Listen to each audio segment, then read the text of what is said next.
নমস্কাৰ মৰমৰ ষ্টুডেণ্টছ সকলোকে স্বাগতম জনাইছো আসাম ষ্টাডি ইনফো ইউটিউব চেনেলটোলৈ। তো মৰমৰ ষ্টুডেণ্টছ আজি লৈ আহিছো মেট্ৰিক পৰীক্ষা দিয়া ছাত্ৰ-ছাত্ৰীসকলৰ বাবে এটা অতিকৈ সুখৰ খবৰ। যোনসকল ষ্টুডেণ্টে এবাৰ মেট্ৰিক পৰীক্ষা দিছা তোমালোকে কি ডিভিজন পালে কি এৱাৰ্ডছ লাভ কৰিবা হেতু ওপৰতে আজি মই ভিডিঅটো বনাবলৈ গৈ আছো। আৰু সকলো ষ্টুডেণ্টে প্ৰথমতে কৈ দিছো যে সকলো ষ্টুডেণ্টে এইসমূহ সুবিধা লাভ কৰিবা। তোমাৰ সেকেন্ড হক বা থাৰ্ড হক তোমালোকে তো গম পোৱা ডিস্টিংশন ষ্টাৰ ফাৰ্ষ্ট ডিভিজন পালে কিবা তোমালোকে পোৱা এৱাৰ্ডছ, কিন্তু সেকেন্ড ডিভিজন থাৰ্ড ডিভিজন পালেও তোমালোকে কিছুমান সুবিধা লাভ কৰিব পাৰিবা। সকলোখিনি তোমালোকে এইটো ভিডিঅ' মাধ্যমেৰে কৈ দিম, গতিকে ভিডিঅ'টো অকণ স্কিপ নকৰি শেষলৈকে চাই থাকিবা। নতুনকৈ চেনেলটো ছাবস্ক্ৰাইব কৰি দিবা আৰু নিজৰ বন্ধু বান্ধৱীৰ সৈতে শ্বেয়াৰ কৰি দিবা। তো মৰমৰ ষ্টুডেণ্টসকল তোমালোকে সকলোৱে জানা যে আগতে তোমালোকক ডিস্টিংশন ষ্টাৰ পালে বা ফাৰ্ষ্ট ডিভিজন পালে তোমালোকক কিবা এটা এৱাৰ্ডছ দিয়া হয়। প্ৰথমতে মই সৰহ নাম্বাৰৰ পৰা আহিছোঁ। তোমালোকে যদি মেট্ৰিক পৰীক্ষাত 75% প্লাছ পোৱা অৰ্থাৎ ষ্টাৰৰ ওপৰ পোৱা তোমালোকে ডিস্টিংশন পোৱা বা ষ্টাৰ পোৱা একে কথা। যদি তোমালোকে ডিস্টিংশন পোৱা বা ষ্টাৰ পোৱা তেনেহ'লে তোমালোকে লেপটপ নোপোৱা, কিন্তু লেপটপ আগতে আছিলে, আজিকালি দিব তোমালোকে 15,000কৈ টকা।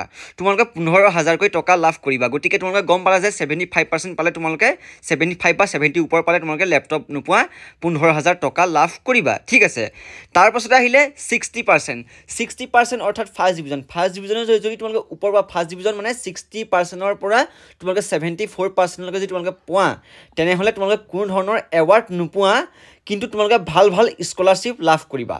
স্কলাৰশ্বিপ আগতে তোমালোকে ফাৰ্ষ্ট ডিভিজন পালে লেপটপ দিয়ে, কিন্তু আজিকালি তোমালোকৰ কোনো ধৰণৰ এৱাৰ্ড তোমালোকে এইটো ছিষ্টেম নাই, কিন্তু তোমালোকে ভাল স্কলাৰশ্বিপ পাবা।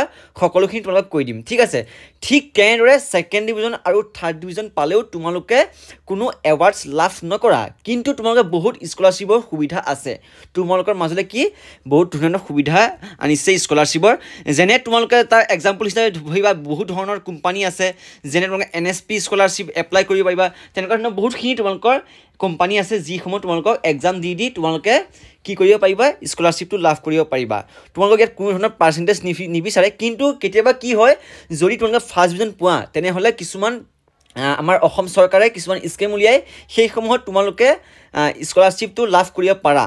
কিন্তু যদি তোমালোকে এনে নৰ্মেলি কোম্পানীৰ পৰা যদি তোমালোকে কিছুমান স্কলাৰশ্বিপ এপ্লাই কৰিব বিচাৰা তেনেহ'লে তোমালোকে 60% বা 50% বা তোমালোকে থাৰ্ড ডিভিজন পোৱা, তেতিয়া তোমালোকে সেইসমূহ স্কলাৰশ্বিপত এপ্লাই কৰিব পাৰিবা। সেইসমূহত তোমালোকে কি কৰিব লাগিব, এক্সাম দিব লাগিব। এক্সাম মানে তোমালোকক এণ্ট্ৰেন্স এক্সামৰ টাইপৰ এটা এক্সাম সুধিব, তোমালোকে তাত এক্সামটো দিব লাগিব। যদি তোমালোকে কোৱালিফাই হোৱা তেনেহ'লে তোমালোকে স্কলাৰশ্বিপ পাবা। আৰু এইসমূহ স্কলাৰশ্বিপ বহুতো ভাল হয়, আৰু কেতিয়াবা তোমালোকে গভৰ্ণমেণ্ট ফালৰ পৰা আহে, চৰকাৰৰ ফালৰ পৰা, তেতিয়াও তোমালোকে এই স্কলাৰশ্বিপসমূহত লাভ কৰিব পাৰিবা। গতিকে তোমালোকে গম পালা যে ফাৰ্ষ্ট ডিভিজন হওক বা ছেকেণ্ড ডিভিজন বা থাৰ্ড ডিভিজন হওক তোমালোকে এইসমূহ স্কলাৰশ্বিপৰ কাৰণে এপ্লাই কৰিব পাৰিবা, কিন্তু ষ্টাৰ আৰু ডিস্টিংশন সকলেও এইসমূহ সুবিধা ল'ব পাৰিবা।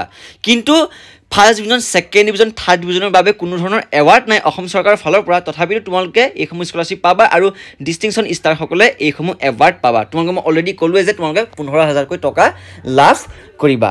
তো মৰমৰ ষ্টুডেণ্টসকল তোমালোকে গোটেইখিনি কথা বুজি পালা। গতিকে তোমালোকে এতিয়াও ভালদৰে পঢ়ি থাকা, বাকী জেনেৰেল নলেজ কিবা কিবি তোমালোকে ইউটিউবত চাই পঢ়ি থাকা। যদি তোমালোকে কিছুমান কুৱেশ্যন এনচাৰ লাগে তেনেহ'লে মই তোমালোকে আমাৰ এইটো চেনেল যোগেদি আগবঢ়াই থাকিম। গতিকে তোমালোকে যোনসকলে first division second division third division পাইছা তোমালোকে চিন্তা কৰিব নালাগে, তোমালোকে ভালদৰে পঢ়িলেও তোমালোকে এইসমূহ এণ্ট্ৰেন্স এক্সাম দিয়া। বহুতো তোমালোকে ইয়াত কোম্পানীৰ পৰা অফাৰ দিয়ে, তোমালোকে বহুতখিনি পইচা ইনকাম কৰিব পাৰিবা। যিহেতু তেওঁলোকে তোমালোকে বছৰি ছিষ্টেম দিয়ে, যদি তোমালোকে কোৱালিফাই হৈ যোৱা এই বছৰত তোমালোকে প্ৰতিমাহে দিব স্কলাৰশ্বিপ, তথাপিও তোমালোকক গোটেই বছৰিও দিব। এনেকৈ তোমালোকক বহুতখিনি স্কলাৰশ্বিপখিনি বাঢ়ি গৈ থাকে, 20, 30, 50 এনেকৈ তোমালোকে বাঢ়ি 3 লাখলৈকে তোমালোকে যায়। গতিকে তোমালোকে এতিয়া ভালদৰে জেনেৰেল নলেজসমূহ পঢ়ি থাকা আৰু তোমালোকে বাকী চৰকাৰী কিবা পৰীক্ষাৰ এক্সামসমূহো তোমালোকে দিব পাৰিবা। তো আছিলে ভিডিঅ'টো ইমানেই। নতুনকৈ চেনেলটো ছাবস্ক্ৰাইব কৰিবা, নিজৰ বন্ধু বান্ধৱীৰ যিমান পাৰে এইটো ভিডিঅ' শ্বেয়াৰ কৰা যাতে সকলোৱে কথাখিনি বুজি পায়।